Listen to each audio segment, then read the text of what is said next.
हे बघा मित्रांनो, इथं काय झालं विषय, गोरगरीब लोकांना जे गॅस येतो तर त्या गॅस पहिला गॅस जे डिलिव्हरी देतो बॉय, हे गाडी आहे, अशा गाडीमध्ये लोक गॅस वगैरे आणतात आणि लोकांचे जे पावते असतात तर त्यांना देण्यासाठी एक पहिला गॅस देणार, त्या खाली टाकीमध्ये ही असली पिन आहे, ह्या पिनला जॉईंट करून दुसऱ्या रिकाम्या टाकीमध्ये गॅस भरून असं इथं 1-2 किलो करून रोजचे 2-3 बाटले लोकांना फसवणुकीचं काम करतात।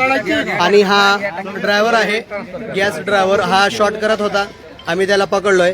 आणि ज्यांचं त्याचं म्हणणं होतं की एक गॅस सिलेंडर इथं जे आहे तर अर्धी टाकी कस्टमरने दिली, पण आम्ही त्या कस्टमरला बोलवलं आणि त्यांनी टाकी उचलली तर ते म्हणले की एवढी भरून आम्ही दिलीच नाहीये। म्हणजे हे असलं काळा बाजार चालू आहे। आम्ही आता ही गाडी चौकीत घेऊन जातोय। असली फसवणूक होऊ नये ह्याच्यासाठी सगळ्या लोकांनी आपापल्या गॅसला वजन करून घरात घेणे, आणि जर असं काही घडलं तर ते आपल्या गॅस एजन्सी किंवा पोलीस चौकीत वगैरे जाऊन तक्रार देणे।